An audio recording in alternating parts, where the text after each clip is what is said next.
Estes voltes són el centre de la cristiandat valenciana, des de fa més de 700 anys. Cadascuna d'elles ha sentit el pas de la història entre els rumors dels cultes, els precs dels fidels o els càntics de les celebracions. Són punt de referència per a tota una arxidiòcesi.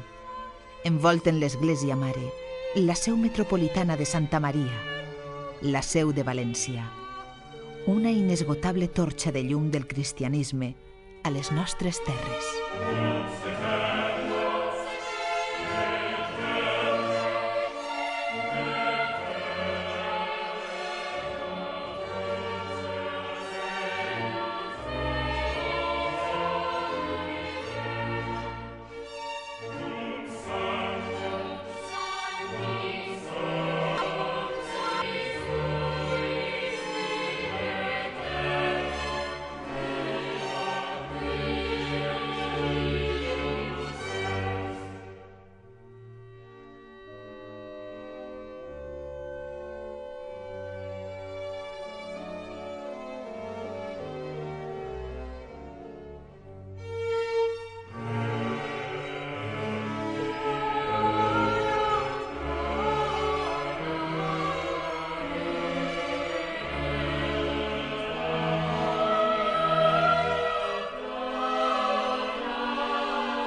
L'edifici de la Seu destaca poderosament al centre històric de València.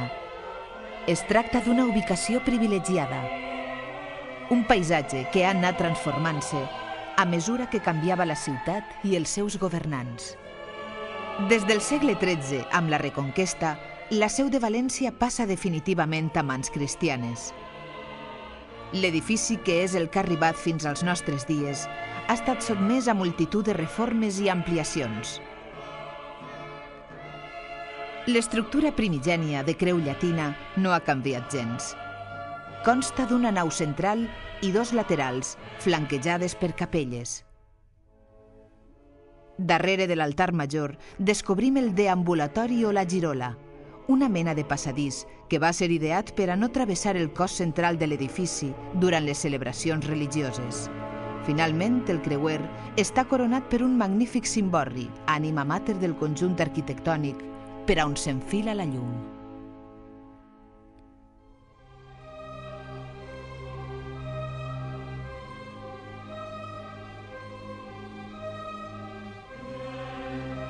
Estes ruïnes, al costat de l'actual Seu, pertanyen al que va ser centre del primitiu cristianisme a València, avui anomenada Cripta de Sant Vicent.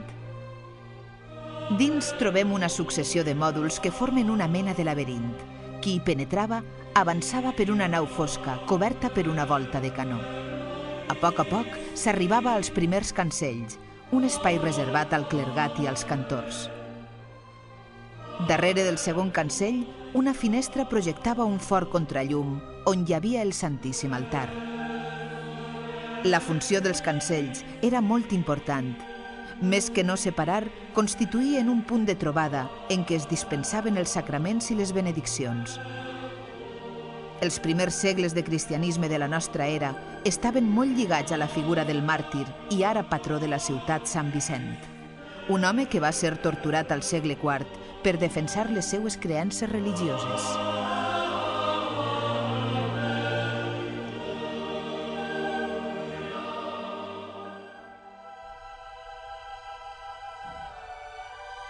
Pocs segles després vindrà la dominació musulmana, a la qual no va ser aliena a València. Des del segle VIII i al llarg de 500 anys, la comunitat valenciana es convertirà en part de l'Al-Àndalus. Molts dels edificis visigòtics seran enderrocats o transformats d'acord amb la nova religió. La cripta de Sant Vicent canviarà d'aspecte a poc, convertint-se en uns banys àrabs. Alguns dels cristians adoptaran l'islam com a nova religió, en part motivats pels avantatges econòmics i fiscals. Als catòlics que van mantenir la fe se'ls anomenarà mossàrabs. El culte cristià es traslladarà a l'església que avui coneixem com Sant Vicent de la Roqueta l'únic temple del culte durant la dominació musulmana.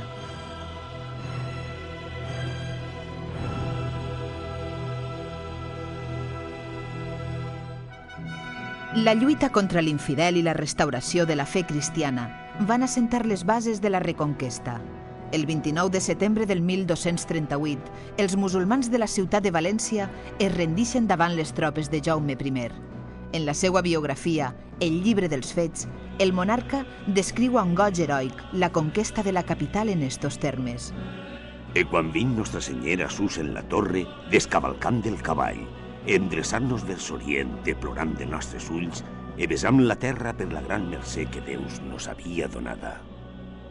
València torna a ser sota la dominació cristiana.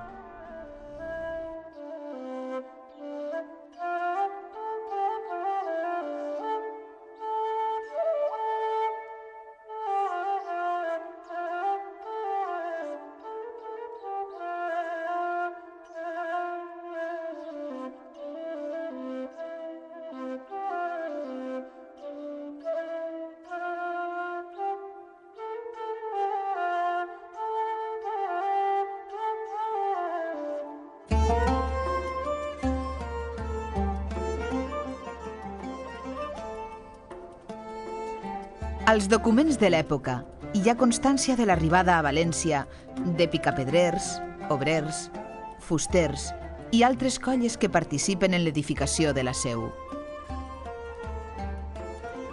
Al juny de 1262, sent bisbe de València Andreu d'Albalat, comencen les obres de la seu sota la direcció d'Arnau Vidal.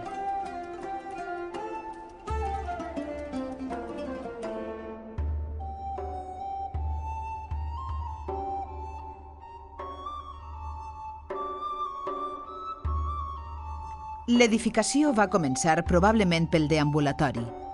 L'estructura és la mateixa que l'actual, planta de creu amb 3 naus i un creuer coronat pel cimborri. A més, es construirà la sagristia i un campanar que avui ja no existeix.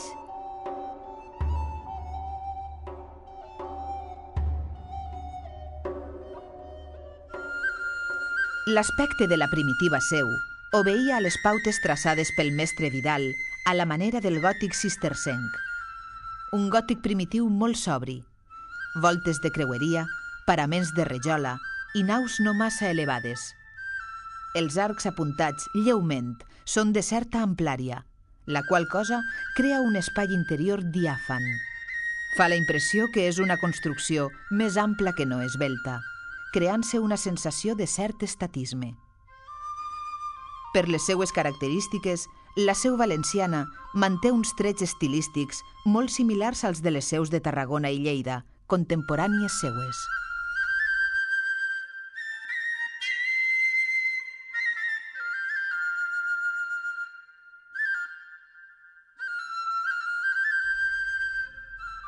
L'escassa diferència d'alçària entre la nau central i les laterals fa que a l'exterior de l'edifici es presenten 2 nivells de terrasses molt similars.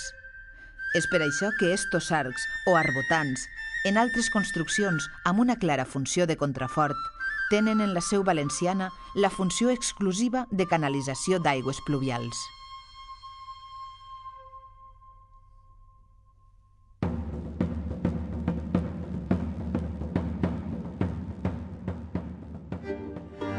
De traces romàniques és també la porta del Palau o de l'Almoina, l'única peça arquitectònica d'este estil que avui en dia podem trobar a la ciutat de València. El seu origen planteja molts interrogants històrics. Les hipòtesis són vàries. Unes apunten que pot ser siga importada de Lleida. Altres comenten que la data de construcció deu ser més antiga que la resta de l'edifici. Per l'orientació cap al migdia podria tractar-se de la porta d'accés a l'antiga mesquita purificada. Consta d'arquivoltes de mig punt, decorades amb formes geomètriques i vegetals. La portada constituïx un conjunt escenogràfic de primer ordre. Representa escenes de l'Antic Testament.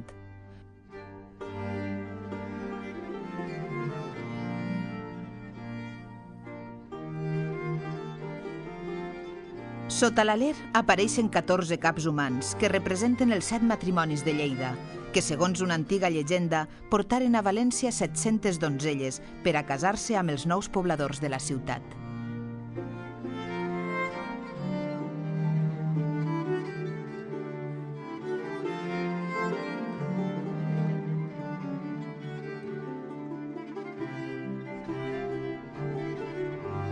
Si accedim per esta porta a l'interior de la seu, trobem un altre element important que també va ser construït al llarg del segle XIII.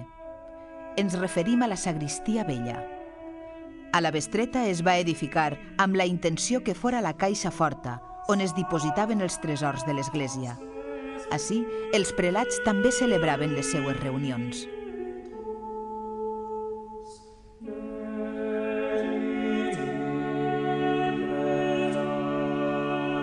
L'estança, que ha arribat fins nosaltres quasi intacta, conserva encara alguns detalls singulars, com el passadís d'accés, que es tancava amb una porta llevadissa i una curiosa porta angular de pas al cubículum dels tresors. En este amagatall es custodiaven importants relíquies i ornaments. L'estructura de la sagristia vella és de planta quadrada, coronada per una airosa volta de creueria, una volta suportada per potents trompes.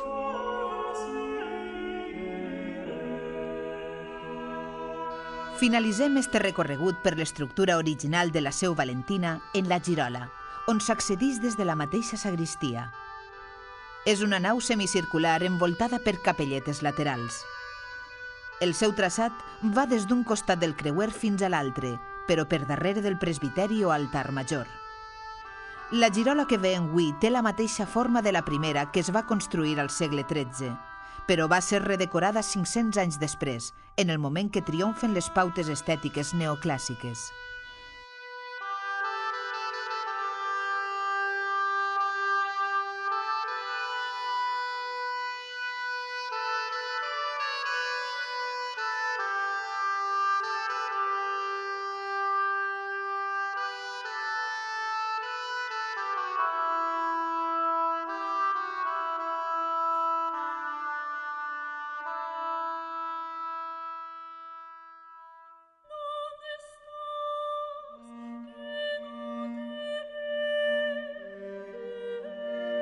No només el deambulatori, sinó que la seu sencera anirà canviant a mesura que avancen els segles.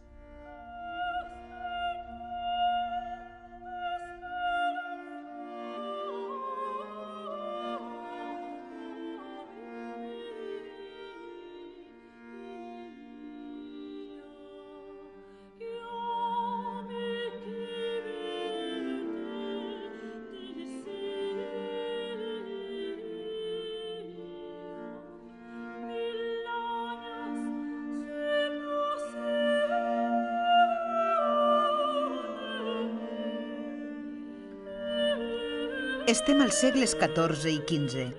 A l'arxidiòcesi s'instal·len els Borja, arquebisbes i després papes, que simbolitzen un dels períodes més brillants de l'Església valenciana. La ciutat també viu un moment d'apogeu econòmic i cultural.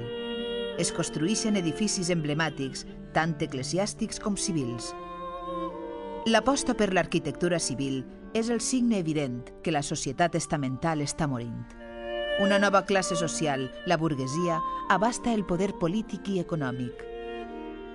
Estem davant de l'anomenat segle d'or valencià, un esplendor flamíger, una flama tan intensa com efímera. L'art, precisament, es consolidarà en un corrent conegut com gòtic tardà, mediterrani o flamíger.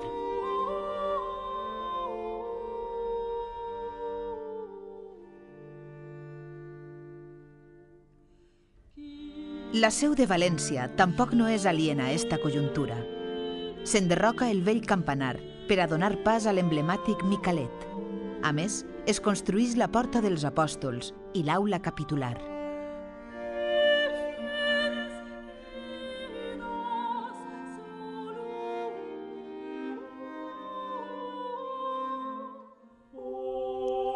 Esta és la Porta dels Apòstols, el primer afegitó a la primitiva estructura de la seu valenciana, la primera mostra de renovació i embelliment de l'edifici sacre, donant entrada i eixida a la plaça de la Mare de Déu, La va construir a principis del segle XIV Nicolau d'Autun.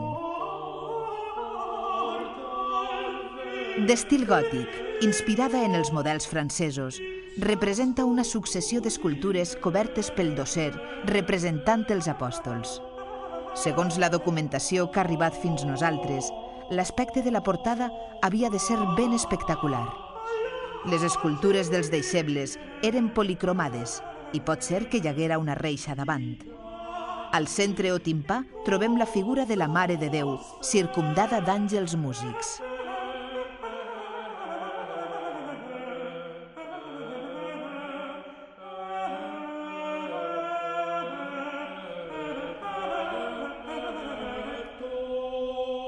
Este nou conjunt d'accés a la seu està coronat per l'impressionant rosetó circular, d'acolorits vitralls, amb l'estrela de David al mig, detall perquè popularment ha rebut el nom de Salomó.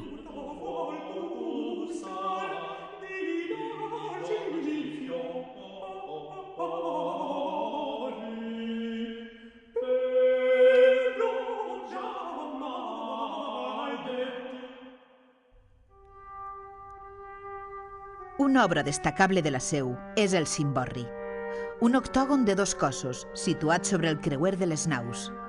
És el més airós i atrevit dels edificats en les diferents seus d'estil gòtic mediterrani.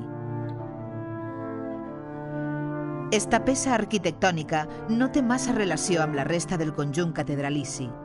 Inicialment constava d'un sol cos, al qual posteriorment se n'afegeix un altre superior, que li atorga un aspecte exterior lleuger, que contrasta amb la sobrietat general de l'edifici.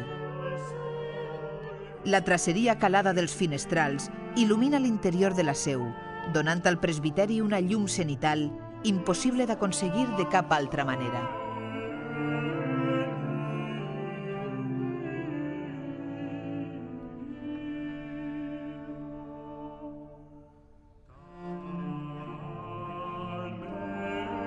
Llum intensa d'un blanc pur. El cimborri, simbòlicament, sempre ha estat emparentat amb el cel, un cel redemptor. Per eixa raó, així s'ha representat històricament el misteri de l'Assumpció de la Mare de Déu, com a Santa Maria d'Elx. València és una ciutat amb forta tradició mariana. Conta la llegenda que el 14 d'agost de 1556, quan s'estava preparant la tramoia per a la representació del misteri, una xiqueta, filla d'un fuster, va caure des de dalt del cimborri, al sol, sense fer-se cap ferida. D'eixa data ençà, la titular de la seu és la Mare de Déu del Miracle. Quasi un miracle també és la posició del cimborri, recolzat directament sobre els pilars de la planta catedralícia. Manca de cap element de subjecció, no té cap contrafort.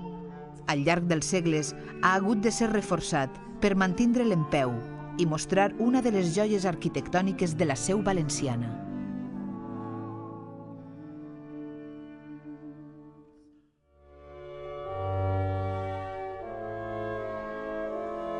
Durant este període es van construir 2 importants edificacions als peus de la seu, l'aula capitular, això que avui anomenem la capella de Sant Calze, i la torre del Micalet.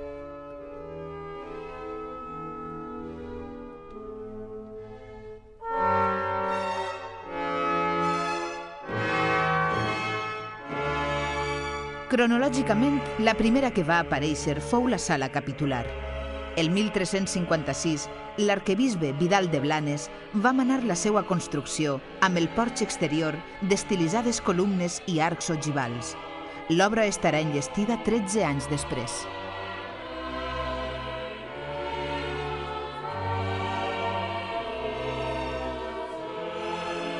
En primer terme, ací es va obrir la càtedra de teologia. Després tindrà altres usos, com a saló de reunió de les Corts del Regne, per a convertir-se definitivament en allò que és avui, magnífica arca on es custodia la més preciada de les relíquies valencianes, el Sant Calze.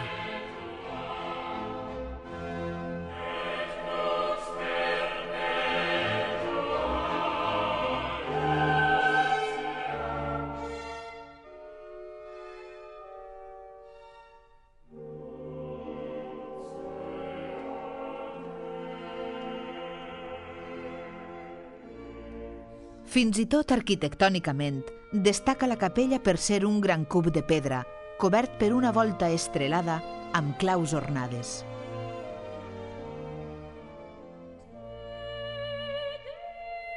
Tota l'estructura recolza en unes curioses mènsules policromades.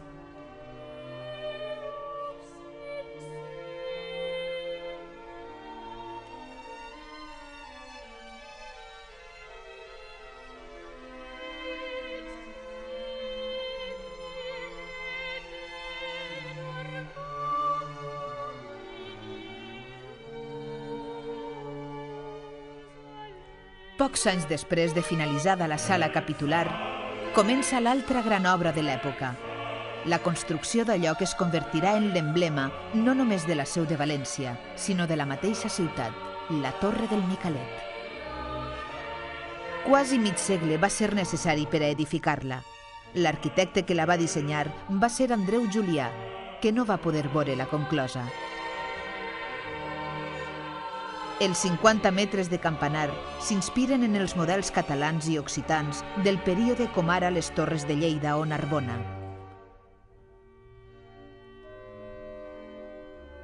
Pere Balaguer serà l'autor de l'últim cos, amb els seus arcs apuntats on s'allotgen les campanes.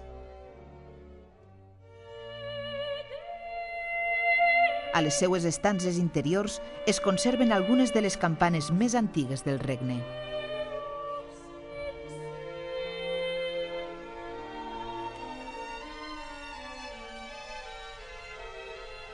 L'alçada i el perímetre fan que la torre destaque per damunt de les teulades de l'antiga ciutat.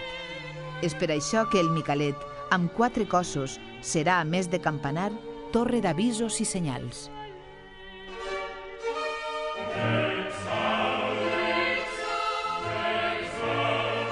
Tant la sala capitular com el Micalet es podran observar pocs anys, exempts del conjunt catedralici. El 1458 es decideix ampliar la seu prolongant-se les 3 naus, la central i les 2 laterals.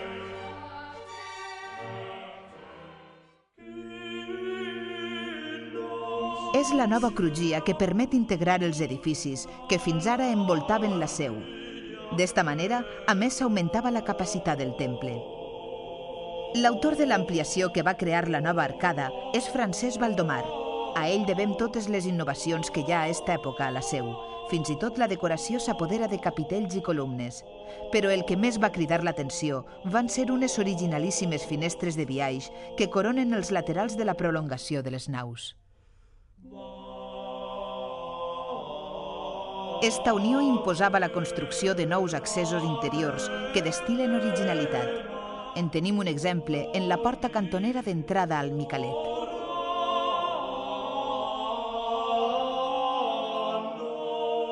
Un altre en el conjunt que dona pas a la sala capitular, on destaquen les voltes estrelades. L'artífex d'estes entrades és Pere Comte, un home que anys després donarà regna solta a la seva imaginació en la llotja de la Seda. Estem a la fi del segle XV, en ple mandat dels reis catòlics. La seu episcopal valentina assoleix el rang de metropolitana. València viu un moment d'expansió demogràfica i econòmica. La ciutat aconsegueix plena capacitat jurídica, convertint-se en la capital de la Corona d'Aragó.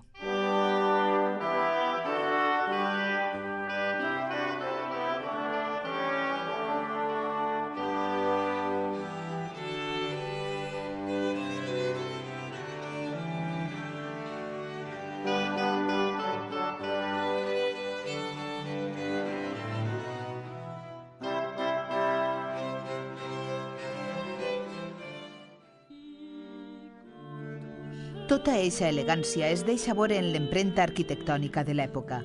El Consell General de la ciutat resol construir l'any 1469 la llotja dels mercaders o de la Seda. Un monument gòtic o ogival, excepte en el fris, que hi ha al cos superior de la façana, on destaquen 40 medallons renaixentistes. Impostes, pinàculs, motllures, gàrgoles, capitells. Arquitectura i escultura conviuen estretament lligades, fent de la llotja un edifici únic en el seu gènere.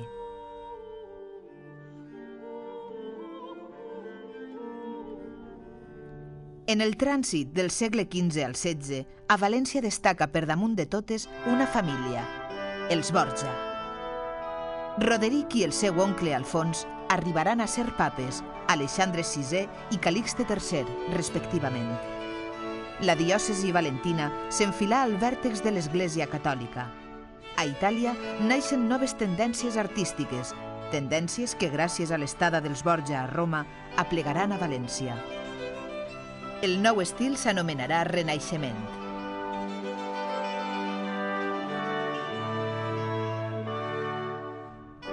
L'altar major de la Seu és l'únic testimoni que ha arribat fins nosaltres. Avui només podem contemplar les portes d'un antic retaule de plata, pintades per dos deixebles de Leonardo da Vinci. Són Fernando Llanos i Fernando Yáñez de l'Almerina. Es tracta de 12 taules dedicades a la Mare de Déu. Colors, fons arquitectònics i temes decoratius estan realitzats en un estil plenament renaixentista.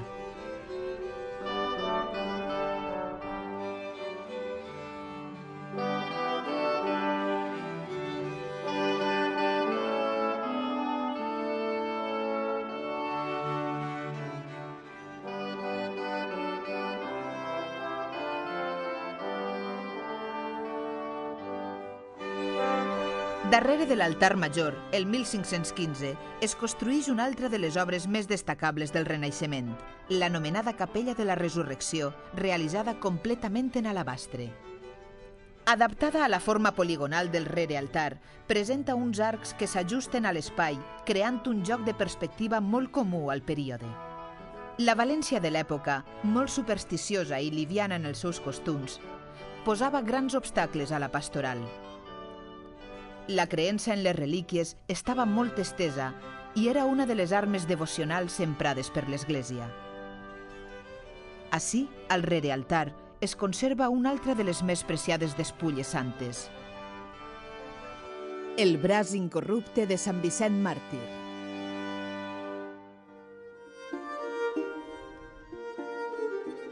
A l'exterior de la Seu, només es construirà al llarg d'este període l'anomenada Llotja dels Canonges.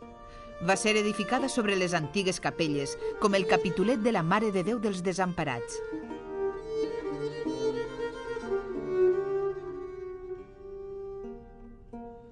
Consta de 3 pisos, amb arcades renaixentistes de mig punt. Ara està desprovista de l'última coberta. La Llotja dels Canonges estava situada en el lloc que per aquell segle era cor i centre de la ciutat de València, l'actual plaça de la Mare de Déu.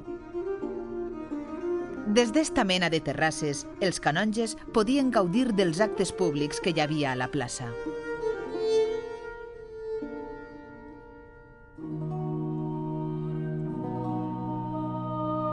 El Renaixement conclou amb la construcció del cadiram del cor i dels orgues de la Seu.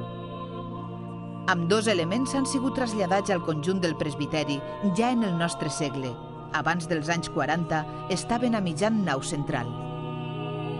Els orgues de la Seu van començar a construir-se a partir de 1510. Sembla que les traces inicials són de Fernando Yáñez, tot i que després deuen haver participat més firmes, ja que s'observen mans i moments diferents. Trobem des de formes delicades i italianitzants fins a altres més complexes i expressives.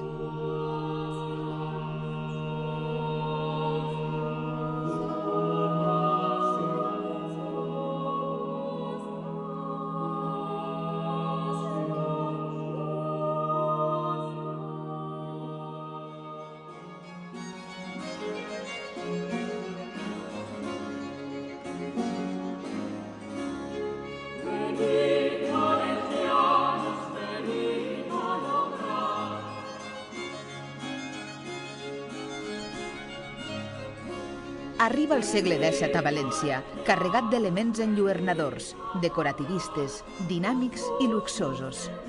Una barreja de formes i colors, un estil que triomfa a la nostra diòcesi. És el barroc. En haver superat el protestantisme, la religió catòlica es renova i s'exalta després de la celebració del Concili de Trento. La Seu de València també canvia d'aspecte. Un dels espais fonamentals, l'altar major, és redecorat. Considerat el presbiteri un espai fonamental dins la seu, el capítol decidís emprendre una transformació total. L'obra se li encarrega al millor arquitecte barroc autòcton, Joan Baptista Pérez Castiel.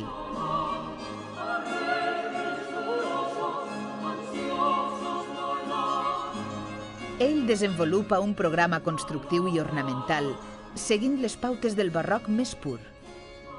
De l'antic presbiteri no en quedarà res. Se superposen voltes a la volta gòtica que hi havia. Es tanca l'altar cap a la girola i es crea un autèntic altar major.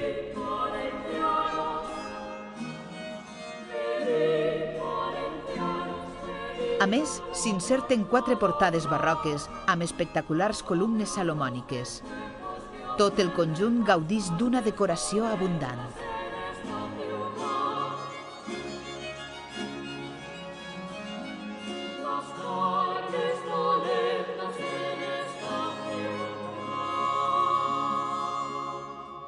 Pocs anys després, la sobrecàrrega de l'altar major es traslladarà cap a l'exterior. El barroc dissenyarà la porta que vol convertir-se en entrada principal de la seu. La porta barroca o porta dels ferros té un esquema revolucionari. D'influència italiana, la seva forma és ondulada per a guanyar espai, on pràcticament no hi havia.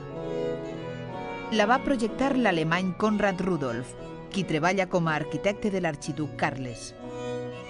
L'any 1713, Rudolf abandona l'obra, passant el testimoni a Francisco Vergara, qui la finalitzarà 40 anys després.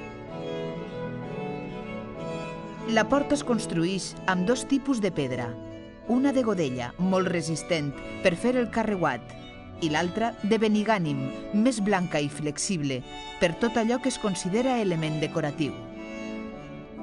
Es juga amb el clarobscur i el moviment, formes entrants i eixins, corbes i contracorbes, cornises, columnes i altres elements escenogràfics que permeten desenvolupar el complicat programa iconogràfic ideat per l'arquitecte.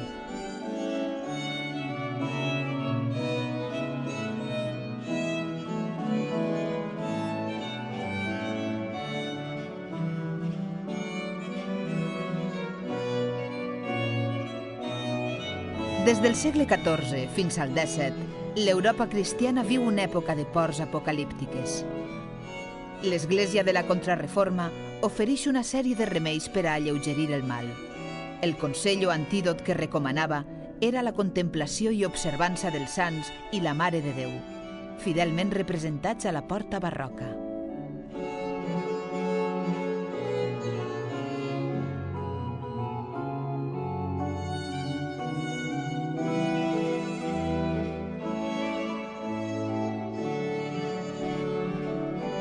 La iconografia exterior es centra en l'exaltació de la Mare de Déu. A ella, precisament, està consagrada la seu de València. També trobem els sants valencians, entre ells els 2 Vicents, Ferrer i Màrtir, Sant Tomeu de Vilanova i Sant Pere Pasqual, a més de Sant Llorenç i Sant Lluís Beltran. Completen el conjunt les figures dels papes Borja i diverses al·legories, mentre que el relleu principal està dedicat a l'Ascensió de la Verge.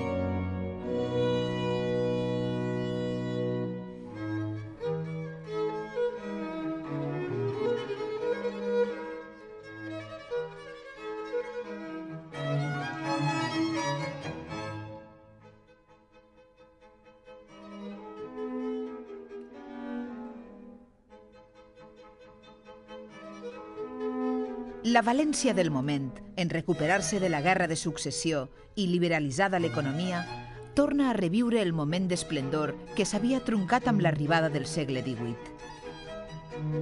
L'Església es converteix en il·lustrada dins d'un nou estat racionalista, dedicat al benestar d'allò públic.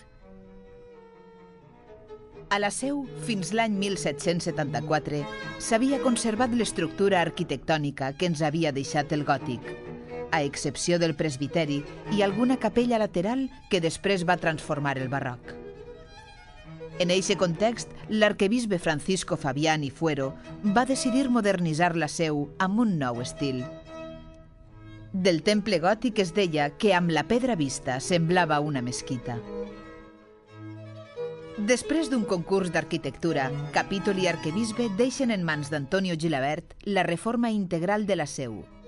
El projecte consistia en adaptar l'estructura gòtica a un model clàssic. Les grans capelles laterals van ser construïdes de nova planta. El basament dels pilars i el sòcol seran recoberts per marbres policromats. Els altars apareixen coronats per frontons amb tímpans decorats amb motllures. Imperen els perfils d'or i s'imposen els ordes arquitectònics clàssics, predominant el corinti i el compost. L'heterodòxia compositiva regnant fa d'estes capelles obres mestres del classicisme valencià.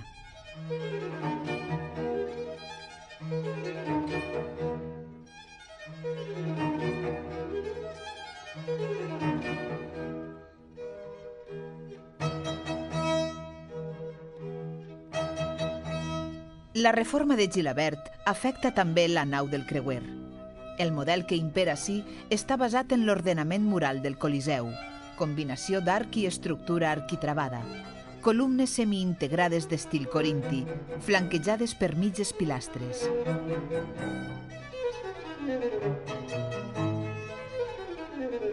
La reforma neoclàssica a l'interior de la seu, tot i que no va transformar les estructures, va ser una tasca de reunificació total sota el nou estil imperant del neoclassicisme. És com si haguera fet una nova seu dins de l'altra ja existent.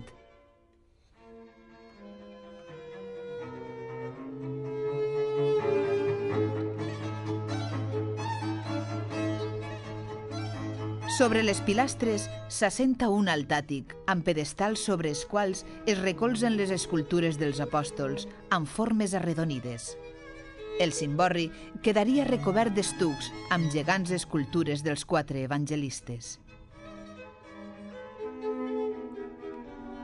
L'exterior del temple no va ser substancialment modificat al llarg d'este període. Diferents projectes de renovació neoclàssica de la Porta dels Apòstols, traçats pels deixebles de Gilabert, no es dugueren a terme. Els dissenys es convertiren en paper banyat. Han passat ja 5 segles des que es va col·locar la primera pedra, mig mil·lenni per alçar una seu com Déu mana. La estructura definitiva del nostre temple està ja conclosa. Només ens queden algunes modificacions menors.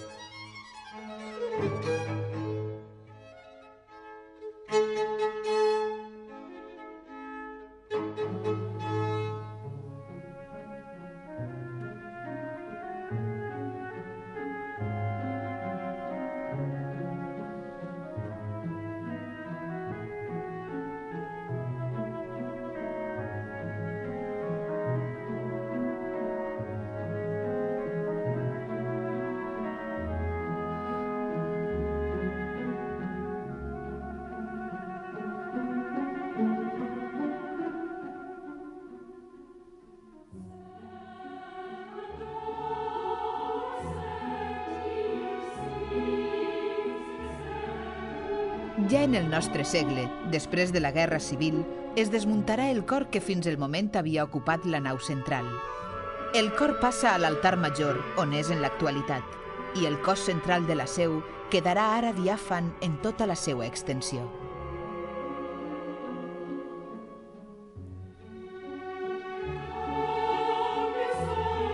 En les últimes dècades del segle actual, només s'han fet 2 actuacions, la primera als anys 70 i la segona en els 90.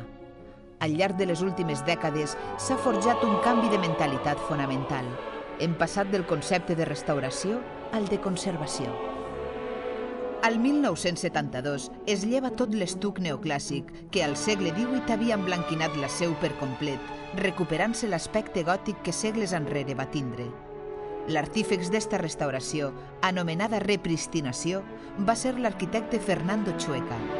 El temple es queda tal i com el vegem avui en dia.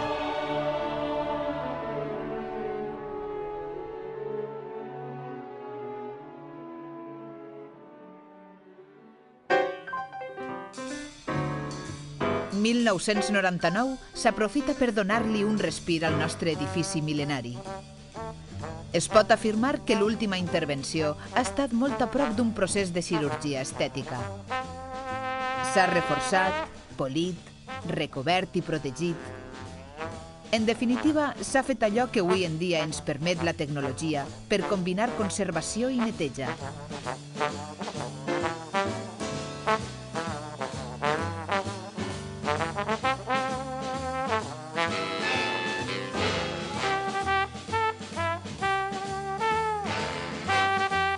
A més d'este procés estètic, la seu s'ha adaptat també als temps moderns en el seu funcionament intern. Il·luminació i sonorització es controlen ara per un potent ordinador central. Desenes de professionals s'han encarregat de deixar-la en condicions perquè afronti el nou mil·lenni amb tot el seu esplendor.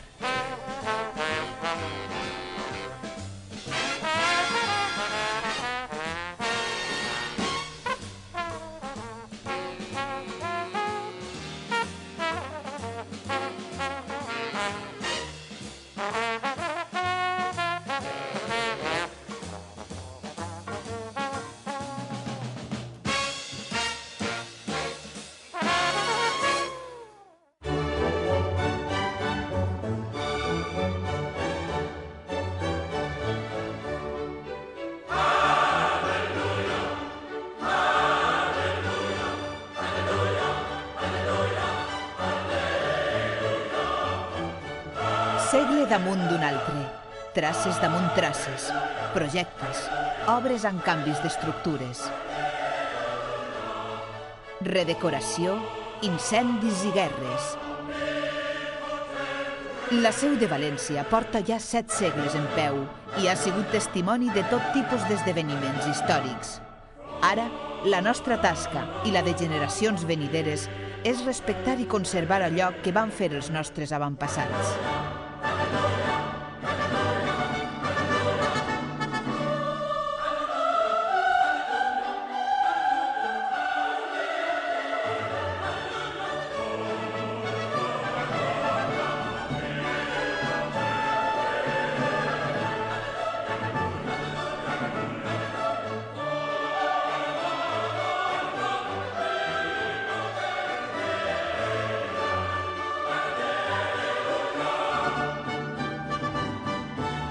L'edifici de la Seu és un dels emblemes de la ciutat de València.